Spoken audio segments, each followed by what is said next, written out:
Kia ora and welcome to Aotearoa Rugby Pod for the final episode of the year. We'll be back in February for more rugby action, but in the meantime, we're going to close out the year this year with as good a discussion as we can have on this year's footy, wrapping it up with some awards. We've got plenty to get through from your questions. Had over 50 emails this week from all of you, as well as the comments in YouTube. So plenty of correspondence there. We'll try our best to get to as many of those as we can. Rassie's return as Springboks coach. Huge news. Eddie leaving. Not quite as huge news, but still pretty big news. We all expected it to come. More mature approach, I suppose, from All Blacks fans after not making it through the World Cup final with a trophy. Plenty to chat about. Of course, the WXV England get revenge and take the gong. So before we get into that, of course, people to bring into the show. James Parsons, for the last time this year, welcome to the show. Rugby season is pretty much over for the Southern Hemisphere. Yeah, and it's quiet weekends, that's for sure. I'm tuning into a bit of American sport just to get my sports fix, but yeah, it's been an awesome year. I think the World Cup really capped off a great year of footy. Yeah, it's been fun. So we'll try, I suppose, to be as positive as we can through this, as we try to. Plenty of awards, as well as looking back and maybe moving on from the Rugby World Cup chat, although geez, there's been some emails. Yeah, I must admit, seeing the airport reception for the Springboks, that was amazing, man. That was something else.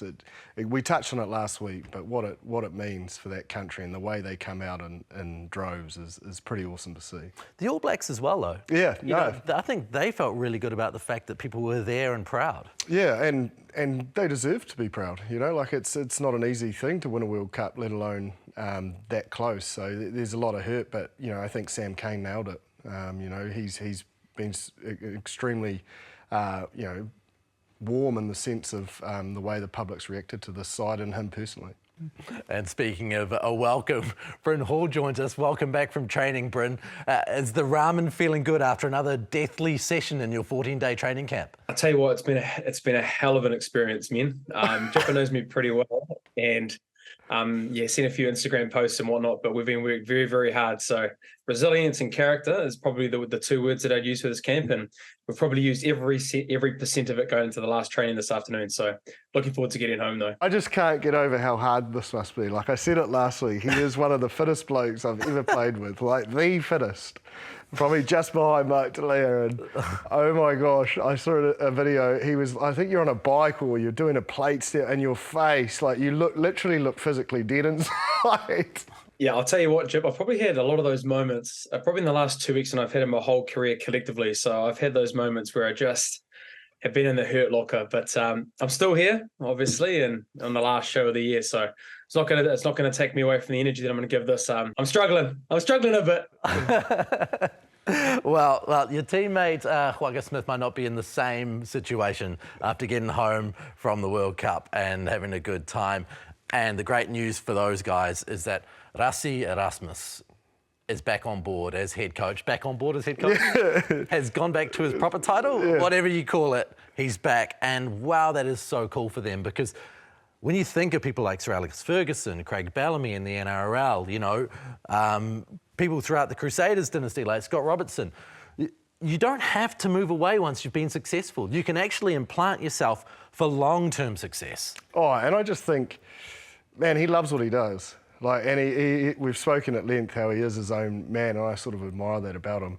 And the exciting thing is the story that can be told over the next 4 years of him looking to do a three-peat, whether he's director of rugby or whatever. Like, we all know he was a big part of, you know, both those World Cup wins, and man, you wouldn't put it past him. If there's ever a bloke that could probably go 3 in a row, it would be him. Yeah, more time, pushing the boundaries, finding new ways to win, doing all those kind of things.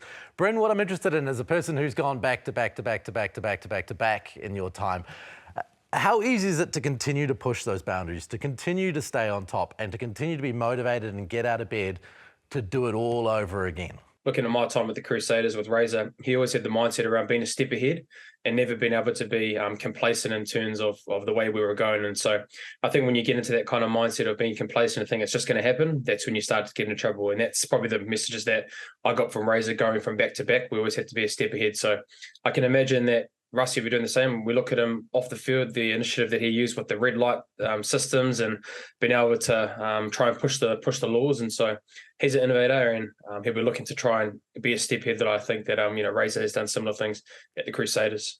And I'm imagining that the long-term planning has already begun. He's probably 3 years into his plan for the next one. Yeah, I think he would have potentially known this is where he was going. Like the thing is, and like Bryn said, is the best coaches do front load a lot of this, so that when it comes to actually when you're going and living through it, the plan's there. It's just about executing and staying on task. So, and I think you're right. He's an innovator. He likes to be first, not just in winning, but he likes to do things first. He likes to lead the way and be that step ahead, like Razor. So it's an exciting time for South African rugby, and I think the public will be the happiest. We know that their fans are pretty passionate, and they all love Rassie, so it's a big win for them. I think it's an exciting time for World Rugby too, to have someone of that ilk continue to push the game as far as he can push, not go off and get huge amount of money that I'm sure he could make anywhere he liked. You know, to stick with the team he loves and to do the thing he loves. That's super cool. On the other hand,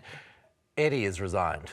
Eddie Jones, Australia go their separate way. And of course, the quote machine himself has said a few good things over the last few days. Coaching a team is a bit like a marriage. You need commitment from both sides, was one of them. He came in for a smash and grab, but got the smash and no grab. He said he has no offer on the horizon, but he saw that Australia Rugby didn't have the financial or political resource to help themselves get to where he wanted them to go. And so he walked away, which is quite a different approach to the Rassie Erasmus approach, in that what he said is, they're not going to give me the chance to do this with a lack of resources, so I'm not going to try to make it happen, I'm just going to walk away.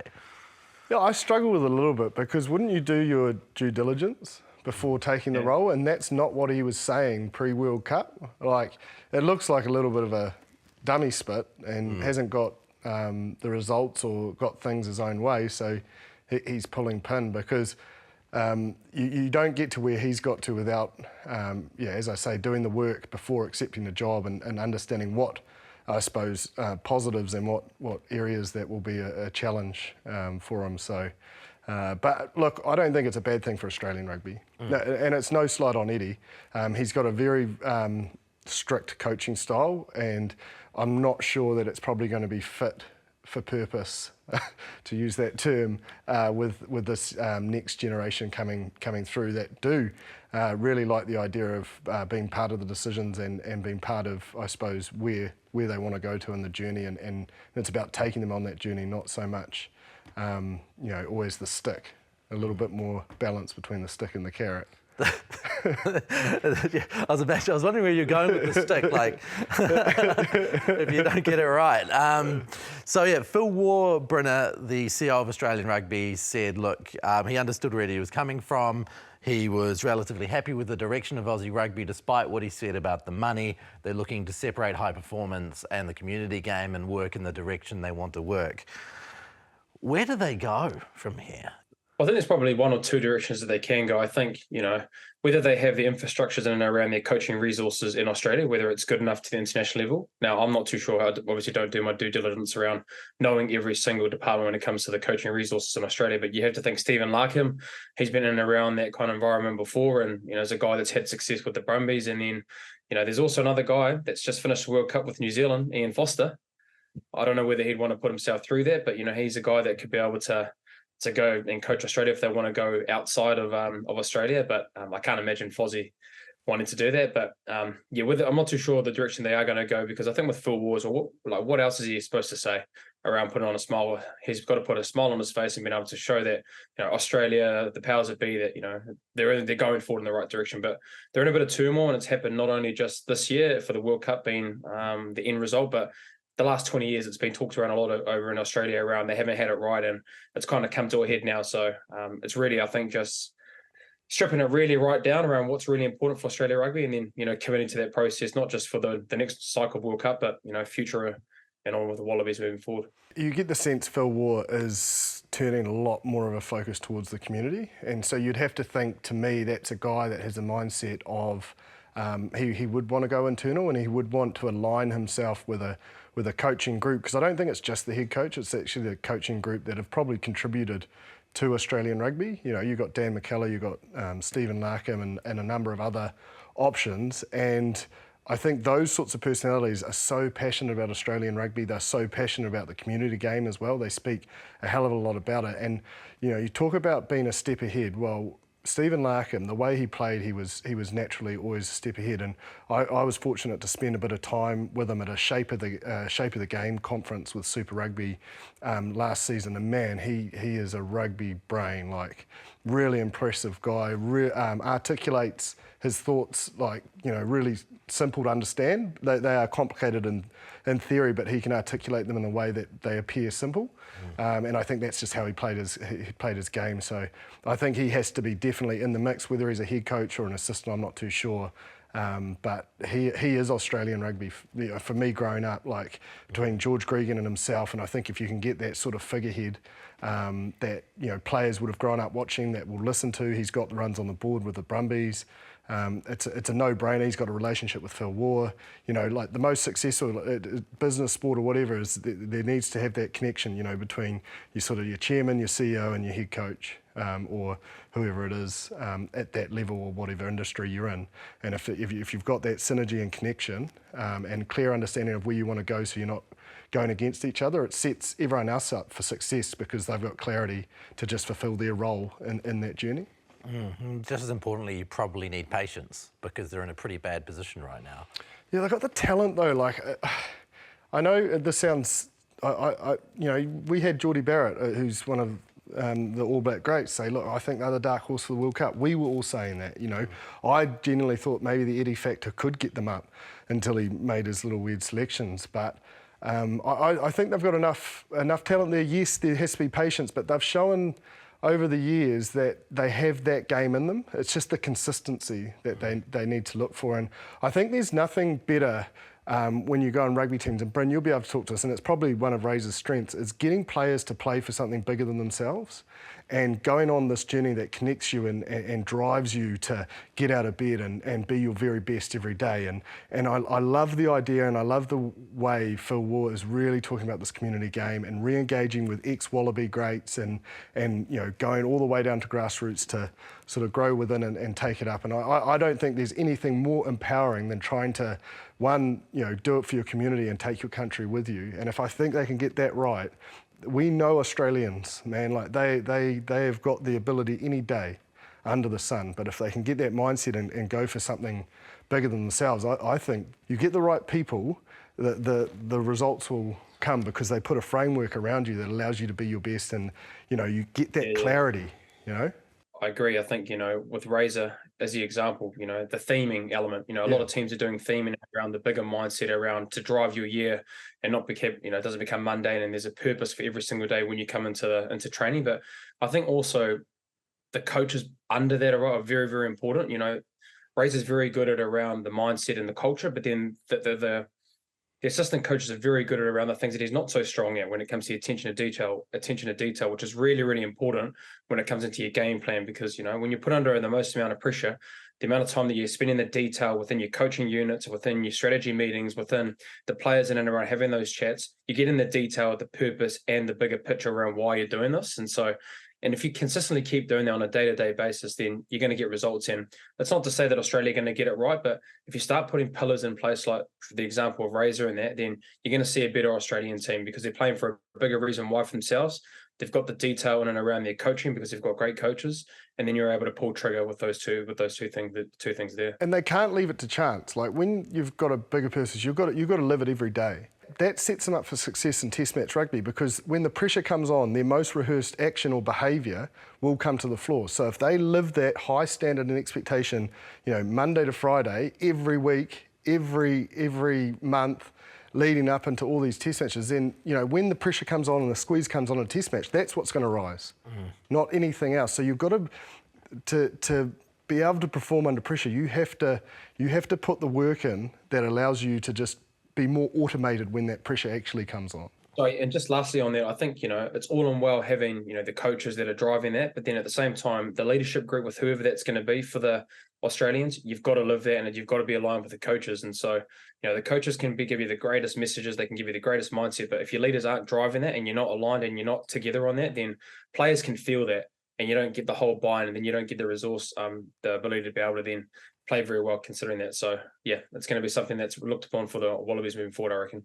Michael Cheika was able to do it for a brief period of time before the 2015 World Cup. It kind of fell apart after that. Rassie, 2017, they were an absolute mess under Alistair Coetzee. That Albany atrocity was just one of the worst things you've ever seen. But within 2 years, they turned it around using all of those ideas. Yeah, and I think what the best coaches do is they actually make it like it's the player's choice, whereas coaches like potentially, and I think he's made good adjustments, Cheika, probably from his original stance, but Cheika or Eddie Jones, is it's their way or the highway.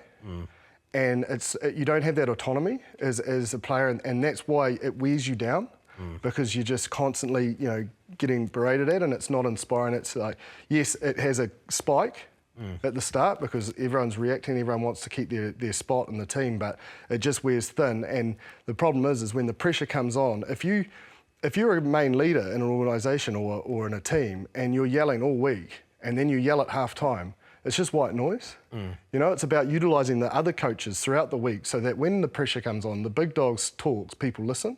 Yep. And I think that is the critical piece, is making it like the players' baby to own, so that they can just, sort of be that guide, like a Rassie. Like, man, those players, you look at the way they look at him, and you look at how he stands at the back. He's not looking to lift trophy. Like, he's genuine when he says it's about them and them driving their own destiny. And it's no secret that those are, Phil Jacksons, Alex Ferguson's, that they all make it the player feeling like, or the players feeling like they're in control of their own destiny and the decisions around that, and that they're just going to be, I suppose, like an orchestrator to allow them to live it. And it's successful because at the end of the day, they can't go out on the field for them. You actually need to own it because you've got to go do it. Geez, we went down a rabbit hole there. We did. It reminded me of a question that we got a couple of weeks ago, aimed at you actually, from a guy called Utah Moimalo from New Zealand, and he said, "Why isn't Jipper going into coaching? He's got the rugby brains for it and will make a great coach at Harmony." I want to keep my hair. You want to... I don't know. I've done my coaching ticket. And I'd like to help out. Like, a good mate of mine's taking over Takapuna Prems this season, so I really want to get back down there at Clubland and I suppose offer a little bit at that Premier level, because I love the game. I'm passionate about it, but I've just got other dreams outside of being a professional coach that I want to achieve. So I think that club space is probably as far as I'll go. As a resource coach too, I might add it. What do you reckon, Brynner? Do you think that the stick? I'm definitely more of the carrot. More of the carrot? If you'd got me when I was first coming through, I was very much the stick, but I've learned from those mistakes. As Bryn can attest to, I've softened as I've gone through my, I suppose, my captaincy career. The players respect coaches when they go through their preparation. And if you look at Jip, you've known him long enough now, Ross, the preparation and how deep he goes in and around that. And he also cares about, I think he'd be great for North Harbour, I think, and he'd be great to be able to get back in that space. And I've seen him come back to do resource coaches with our hookers in that. But yeah, I think he'd do a great job. But again, he's bigger. He's bigger than the game now. Yeah. I like to see my family too. I've seen how hard it is on coaches as well firsthand. I don't know if I'm up for it. I like cuddling my daughter at night too much. Yeah. Fair enough. Well, there's your answer. Maybe not. Was that? Takapuna Prems, resource coach. Takapuna Prems coming in, line out. We've actually had a bunch of questions about, not so much resource coaching, but hooking in the last little while. I think every week for the last 4 weeks, we've had a question about hookers basically standing over the line on the sideline. When they're throwing in. And whether or not that is legal. Can you give a little bit of advice on that? You've just got to be on the paint.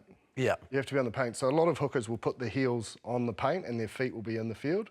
I was always one that stood behind the line just because that was my range. That's how I grew up throwing. So if I tried to... A lot of the people that try to, I suppose, creep forward a couple are normally hookers that probably struggle for distance in their throw.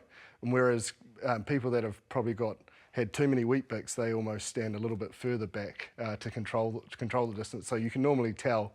I suppose where a hooker mindset is, and I always think it's you're a little bit hesitant if you're trying to creep forward. That was always my mentality in my own head. So I always prided myself on being well behind that line. Who's an example that you see the hookers that do more that? and more, a lot of the younger hookers coming through, they've got their heels on the paint. I think it's just a different coaching. Like that, maybe they've just been taught through that sort of pathway system. I'm not too sure, but I mean, we were definitely. I mean, when I started, it was 1 foot in front of the other. It wasn't even square feet. So it was definitely well behind the line there. Well, you only need a blade of grass, right, to be out. Yeah. So you only need a blade of grass to be throwing in. Yeah, exactly. And mate, on the line, no, there is no rule that says you can't. You just got to be on the line. Yeah. So we've had a few questions on that. One was from Zane Kirk, who also wanted to talk about halfbacks and crooked feeds into the scrum. There's a lot of chat about that. People aren't happy about, I suppose, why those things aren't micromanaged the way that other things are micromanaged. You know, we've got TMOs talking about everything, but halfbacks are putting it under the lock's feet these days. Yes, I think even, man, it was pretty bad. I think one time, Jipper, we actually didn't even do the hook back at North Harbour. I think we had 1 year where I was just chucking it right under your leg like league, and it wasn't even getting penalised until we played Canterbury round 6, and the loose forwards just saying he's just chucking it underneath his foot, and then we kind of went into the red a little bit. But I just think there's just so much things in and around the scrum at the moment. But I think it's definitely one thing that us halfbacks going into a scrum, we know that we're putting it on. The hooker's pretty much on his foot, on his heel, and then, if you don't have a dominant scrum, you're kind of leaning towards not being straight inside the tunnel, and you're kind of going pretty much past the stomach of the prop to put the ball in. So yeah, it's something that could definitely be put some laws over, because I don't put the ball in straight. I'll just be honest, I don't put the ball in straight at all. I don't think they need to. I think it's a good thing for the shape of the game. Why are we looking for another reason? Like, all I hear is complaints about bloody scrums. So why are we who cares? Like, it's changed over time. Like, it's like anything. At the start of a season, it will be like 5 key focus areas, and the refs are just zoomed in. And I remember a few years back, I think it was that year you're talking about, Bryn. After that, because we were just being ridiculous, they were like, right, we've actually got to sort this out. And they zone in on it. And now it's like, teams have got so good. I don't think it is that crooked. It's just that relationship between the half and the hooker can be so quick, that strike, and it shoots right to the back because you've got that channel 1, that it appears that way. But you don't have to be in the middle. You can actually stand towards... Don't police it. Just I just feel like the scrum just doesn't need any more attention. We just need to get in and out, or scrum for a penalty, whatever. I don't think we should look for another stoppage in our game. So, Brenna, let's say you're not going to feed it crooked. You're going to stand slightly closer to your prop and feed it straight.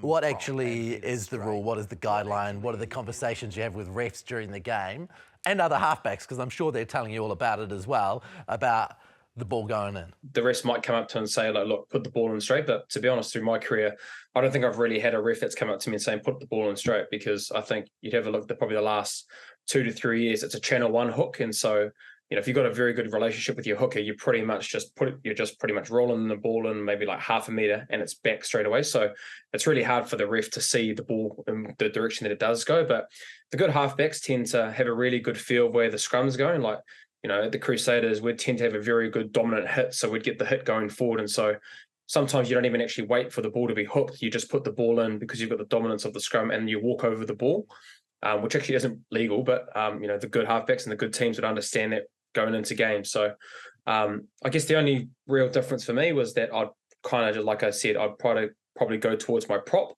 And if it's a really good hit, I'm putting that ball in as soon as we've got a really good hit. If we don't, like you look at Faf de Klerk's example, they were losing that battle. You don't put the ball in, and then you're able to then reset, and hopefully you can get the dominance again with the scrum. Now, one of the things we've been getting as the World Cup's gone on is more and more emails. This week we got 50-odd emails, so we can't get through all of the questions, but we'll try our best to get through as many as possible. To build on this latest subject, is one of my favourite things about the emails we get are really left field suggestions. And so, talking about the ball going into the scrum, crooked or whatever, Ian Barnard 4963 within the YouTube comment section says, why doesn't the ref put the ball into the scrum? Then it'll go in straight. Well, you don't know how much time halfbacks and hookers spend on hooking the ball and getting that timing spot on. Like, seriously, like in gym sessions, like I'd grab, if it was Harbour, I'd be grabbing Bryn, or if it was, at the Blues, I'd be grabbing Augie or whatever. And you lean up against a Swiss ball and you put the cones where the prop will, and you literally do like 10, and then you pick them up again. You do like 50 or 60 during a gym session in between your rest time. It's quite a, it's like a pretty slick operation. Like, you can't be poor at it. Like, you will not be picked, especially as a hooker, if you can't get that strike to the back. If you've got like a Hoskins Tutu or something at number 8, and if that channel is not slick, and you don't spend it's like my golf game. I don't spend enough time on it, so it's poor. So like, you got to spend the time on it so you get that channel really slick. You're not going to give Ben O'Keefe a call and say, "Hey Ben, I just need you to come down." Yeah, well, you'd have to this weekend. Yeah, well, you'd have to. You literally say, "What's our timing here, Ben?" That could be a career for you post-footy, though, Bryn, teaching referees how to put the ball into the scrum. No, I've already done enough teaching. I've got in a lot of trouble myself as a halfback. So, they'll probably start hearing my voice. So I'm going to stay out of that lane. Did you say teaching or reffing? Probably a hybrid. Eh? That's the way I'd probably go. Probably a hybrid would be best for me. Explaining the laws to the refs. Yeah, constantly. Sometimes getting it right. Oh, mate, I loved it when he was on my team, but my God, it was annoying when you were playing him. The Crusaders are coming to town. Oh, yeah. Just chirping the whole time. Would you just spend more time playing, old mate? I think I broke Nick Mayhew one year, actually. I think I broke him. I think he was at the Brumbies at one time, and he was going up against Owen Franks. This was my first year down there, and I just broke him. I think, I said, I said, Nick, you can't scrummage, mate. You're not up to it, mate. You got up against an All Black. You're going down, mate, every time. And I just, Nedge. Oh, mate. Nedge, just thinking, no. He would have just looked at you like, what are you going on about, mate? Oh, good times. All right. Well, while we're talking about referee involvement, I've got an email here from Greg Workman, who's a Scottish man living in New Zealand, married very well into with a nice Kiwi wife. So that was one of the first things he said in the email. So well done to both of you. There is a lot of talk around too much TMO involvement, he says. I would like to hear what your opinion is on referees overcoaching players during the 80 minutes when the ball is live. In particular, telling players to get back on side. For example, Eben, when he was preparing to block a box kick or a blitzing defence, he's getting told, Eben Etzebeth, get back. Johnny Sexton addressed this with Ben O'Keefe in the Ireland-South Africa game. During the pool stages, he says, I know we want to be a free-flowing game, but you can't keep on telling them what to do and not give a penalty. What do you make of that? Because it's interesting. I agree. I think, look, it's their job. I always say it, I think a point of difference for a player is knowing the laws and being really astute around it. And we joke about Bryn, but a guy studies the notebook so that you can get that Rassie sort of mindset of just trying to win that little 1%. And I think, if they're offside, ping them. Or don't ping them, whatever your interpretation is. But yeah, I don't think they need to be constantly yelling. The only probably time is around the breakdown to get the clarity around hands off. Because if they don't say anything then you really are, you sort of guessing, and I think that could get quite messy. So I don't mind the breakdown and the way they police that, but anything else in and around the field I think should go. And I stressed the TMO thing last week. I thought Super Rugby last year, where it was the ref had to ask the TMO for help rather than the TMO constantly going down. I just think that's the way forward, and we just have to accept human error. As a halfback, probably the position that's going to be most affected by a change to something like that, where people are constantly being told to get back, etc. The speed of the ball coming to you and all those things. The really good referees will, they'll make good decisions around talking to the players, like we're not rolling away. Like rolling away is a big one that's kind of happening. And if they are making an effort, they're telling them that's good work and they're communicating that, because I think it is quite hard to, as a decision maker, there's so many variables in and around the breakdown area. But the TMO, I think we touched on it last week. Even, Steve Hansen came out saying that he wants to get rid of the TMO. Now, look, I don't think we can go to that extreme. I think the Super Rugby format was great. The referees would make the decisions, and if there's anything serious, then they'd come in over the top, asking them for the kind of TMO to come in. So, yeah, I think, again, it was quite It's quite sad to see, I think, in the World Cup with how it was talked around TMO and Wayne Barnes and all that, and it takes away from what the players and what the spectacle should be, the players winning the game and making decisions. And for me as a player as well, I can accept if a ref just makes a mistake, because we're all humans. Players in ourselves, we make mistakes constantly in trainings and in games, so we can't expect them to always make the right call, but sometimes you want the refs to have a really good feel, and you don't feel that the TMO stop coming in and stopping the game. The flow of the game isn't great. So yeah, that's my thoughts on it. But one of the ironies of it is Johnny Sexton. He loves to tell people what to do, doesn't he? And we've got another question here from Your Opong. I think that's how you say it. I don't know. I'm sorry. Hopefully I got that right. He said via email that it seems that players are staying down with the slightest brush, you know, referring to, let's say, football players, diving, etc. More and more players are shouting at the ref when something doesn't go right. He thinks that only the captain is allowed to do it, but it seems players are shouting at them left, right and centre. Is that what we want to see in the game? No, but I think in the big occasions, you know, you're going to see more and more of it, and especially at international rugby, these are the best of the best, and the best of the best will look for every angle to win a game, and that's just a reality. And I don't think you're going to change that, because that's their reason they're there. That's their strength. They're relentless in their pursuit of that victory, and I just don't know how that. The only way it stops is a ref being really firm. Like, players will adjust. Everything's up for grabs in that first 10 minutes, I always believe.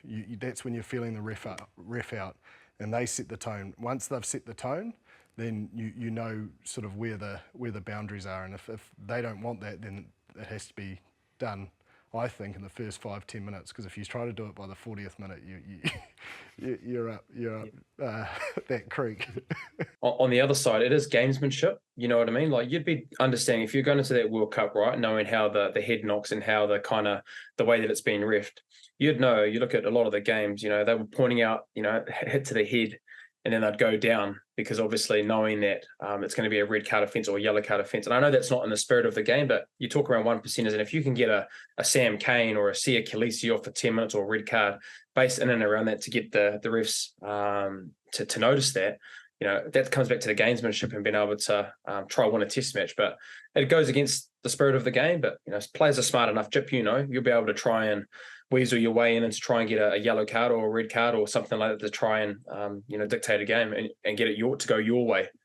I do think the one thing that confused me a little bit at the World Cup, especially with the focus on concussion in our game, is how little HIA was used when there was like yellow cards or red cards for, you know, shoulder to heads or whatever.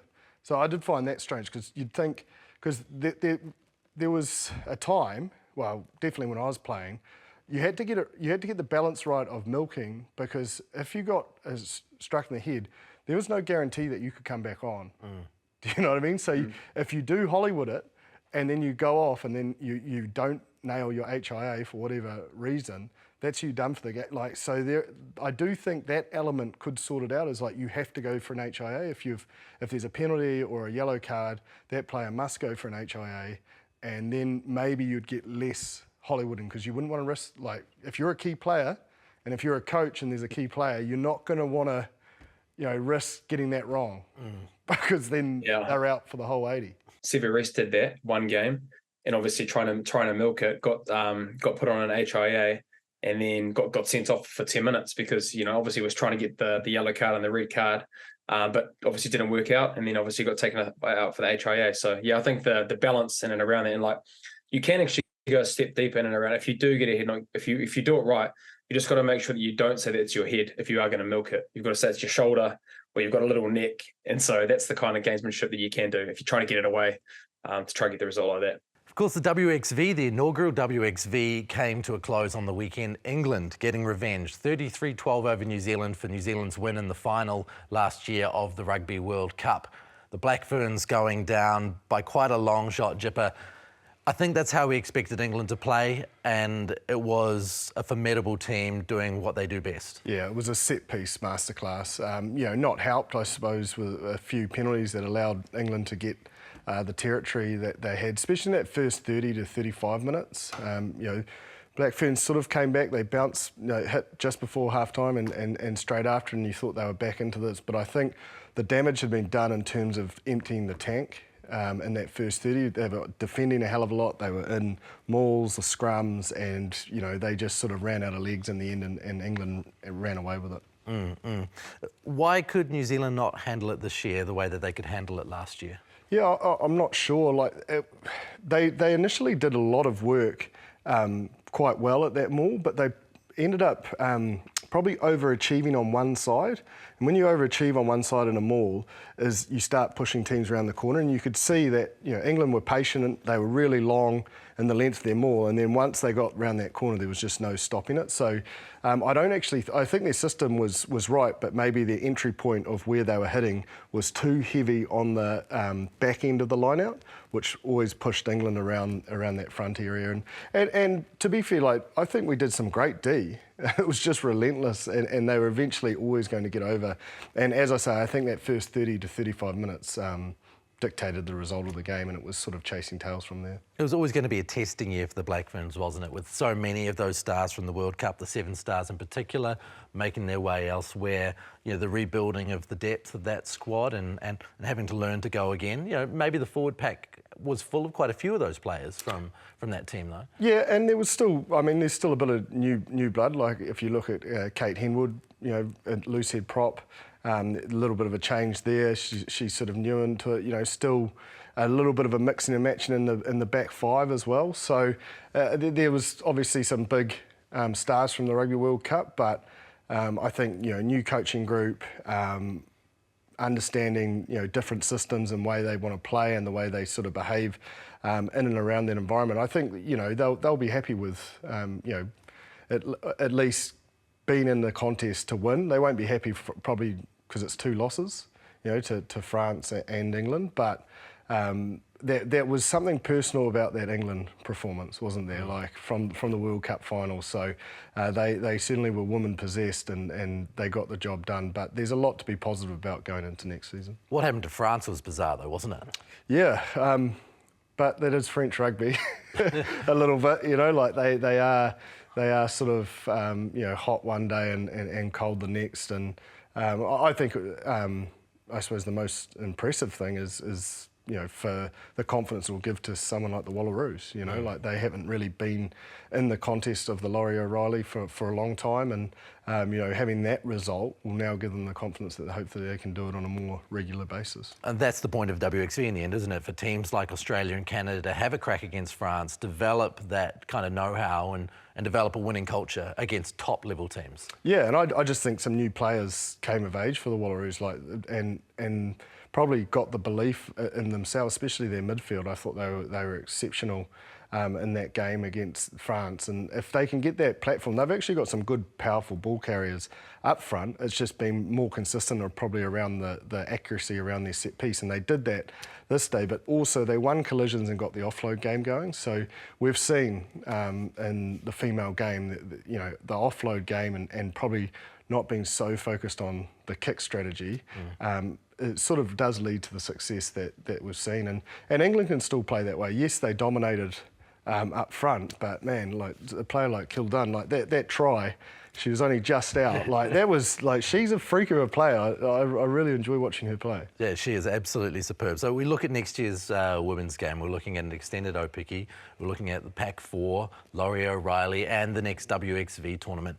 There's plenty there. That schedule is starting to be solidified. We're going to see progress. Yeah, absolutely. And you're going to see a better depth because, squads will be a little bit bigger in Opiki, and hopefully with the more games, there's that, I suppose, more time in and around that sort of professional environment. Yes, it's not full time, but those steps are slowly going in the right direction to hopefully what will be a full calendar for not only the Black Ferns as full-time athletes that next tier down. Why don't we take a little bit of a look forward and back on this year before we end the program? Speaking of Severese, a guy that we'd like to see a lot more of next year on the field after some injury problems this year. Our awards section. World Players of the Year to start with. Jipper, we obviously saw Ardie Savea was named officially. Both men and women, who's your World Player of the Year? I'm going to stick with Ardie for the male one because I just think he's been so consistent and I think he deserves his time in the spotlight because I think he's missed out unfairly in previous seasons. And I'm going to go a bit left field, and this is a little bit of recency bias, but I'm a big fan of Kildana. I just really like watching her play. I really enjoyed her through the World 15. So for me, just as a fan, I just liked her game and the impact and just the raw speed. Like out and out gas is great to watch.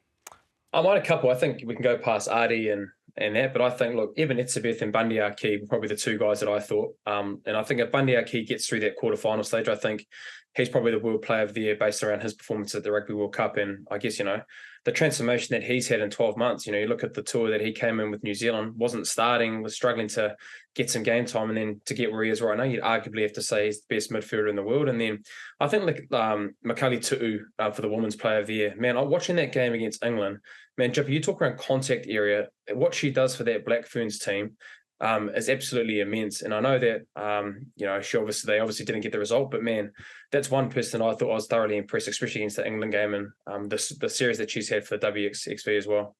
Brendan, stick with you. Let's go in New Zealand. New Zealand Players of the Year, both men and women.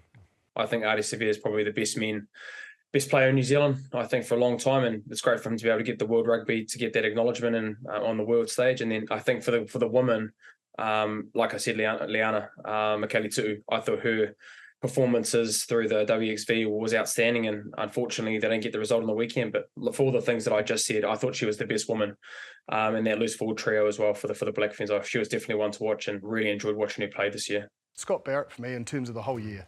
The way he was for the Crusaders and the way he was for the All Blacks, he was phenomenal.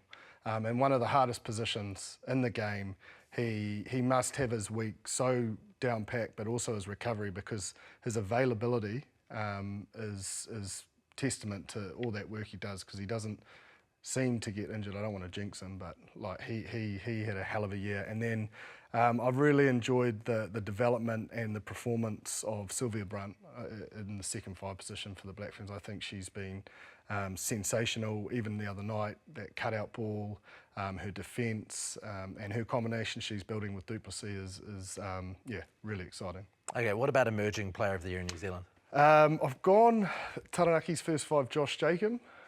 He is something to watch. I really enjoyed watching him over the NPC. I don't know if he's in a super squad, but man, if there's a 10 that goes down, I'd love to see him up in the Blues. He's got a great relationship with Stephen Petafeta, obviously from Taranaki, and he was schooled in Auckland. Not doing my Blues recruiting live on television, but he's got a bright future. He is really, really good all round. Like he can carry hard to the line. His kicking game, he got a number of 50-22s. He was outstanding. And then my female one is obviously Vahokolo. Obviously transitioned. I'm not being biased to the Blues, but she's been exceptional in Opiki, and she's continued that form on. What about for you, Brenna?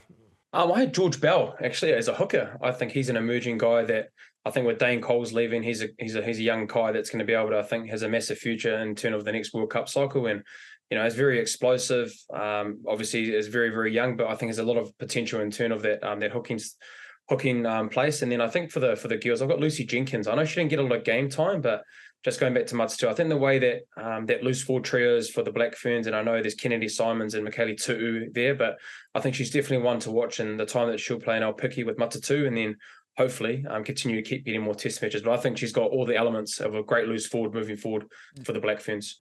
Now, probably most important of all of the prizes, Bryn, is the Bryn Hall Low Impact Training Bib for Veteran of the Year. Who are you giving that to? I've got Botia from Fiji.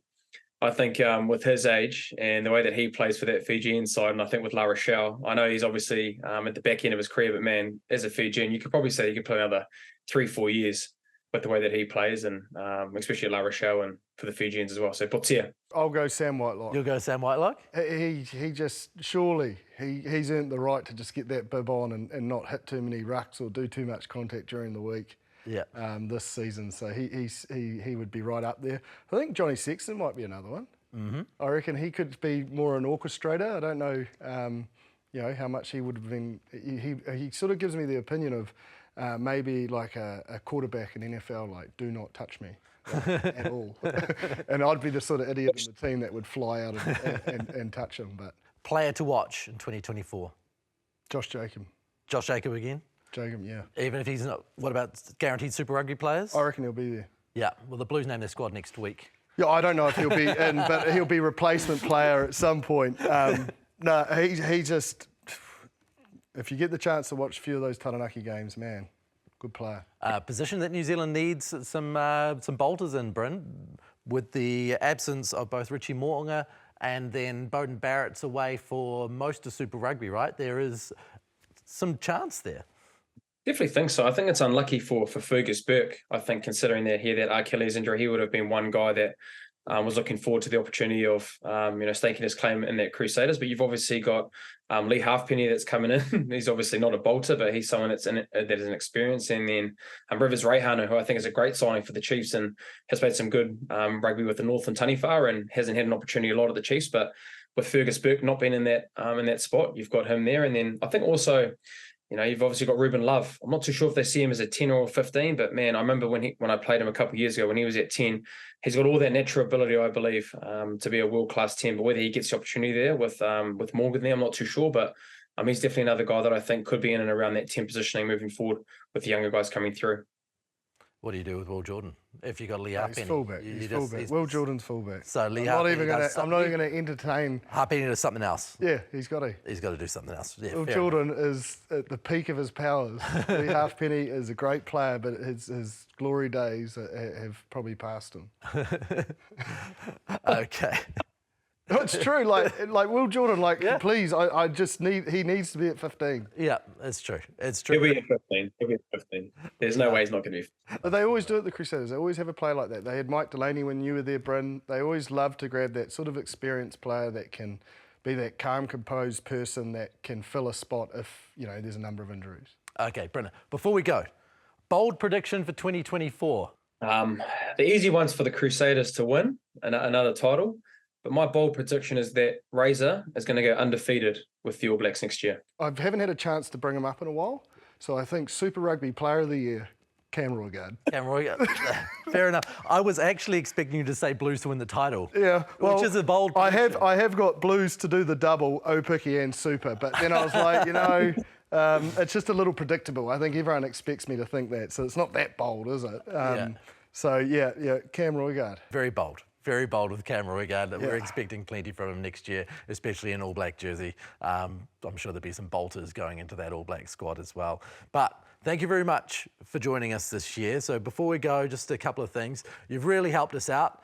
Plenty of viewers. You've taken us over 2 million viewers on YouTube this year, over 100,000 downloads for audio pods. So it's been a big year of growth for us. So we appreciate you tuning into this show and helping us out. We went on to Stan in Australia, Supersport in South Africa. So it's been big for us. We really enjoy making the show and really enjoy your contributions. We would love for you to come on board and make some suggestions to us if there's anything you want as far as segments in the show, guests, topics, kinds of rugby issues you want to talk about, anything you want to know, please send them our way and we'll do what we can to make our show as good for you as you can have next year. Of course, there's plenty of thanks to go to all of the crew who've helped us out with the show. To Tia and all the directors, of course, Michael and the TDs, all our soundies, our camera people. There are too many people to mention. You start making a list and it goes on and on and on. The APs have helped us out. The operations team at Sky, the social media team, the PR team, the promos team, the Rugby Pass crew as well for their help with their posts on Rugby Pass, and all of you for your emails, your comments, the videos you've sent, the links, the messages. We really appreciate it. It's been a big year for us. This is our last episode before we come back in February again, so we're going to have a bit of a summer off. That's going to be a bit of fun. Oh, it certainly will be. Yeah. I have to say thank you to all those people on behalf of myself and Brinner, but also to the Northern Hemisphere and South African fans that engage with us. We'd love to probably contribute whatever it is that you guys are interested from your neck of the woods, and if you've got any ideas around that, I'd love to be able to keep that connection going because it's been great throughout the World Cup. Yeah, it has been wonderful. It has been wonderful. Thanks to everyone. Thank you to Bryn in Japan in all hours of the day coming through. No, thanks guys. And it's obviously summer coming up, Jip. I look forward to seeing you in the pool, mate. You need to get a Euro pool though. You need to get you a Euro pool. Well done. Well done. You learned from the best, my mate. You learned from the best. So, I tell you what. Look forward to seeing the summer pics, get your house through barefoot and then get your Euro pool. That's it. Will any of this make it through the edit? Will any of this make it through the edit? I don't know. Yeah, But it will. Come on. There's money in the pocket. It needs to go through, Ross. It needs to go through. It absolutely needs to go through. I thought that you were going to ask Jip about how many topless posts he's going to have on Instagram. Oh, there'll be plenty of them. Don't worry about that. Yeah. So, the resident sex symbol here at ARP, James Parsons. So, thank you guys. It's been another great year. It's been a lot of fun. And thank Thank you, all Ross. for joining us. Mā te wā.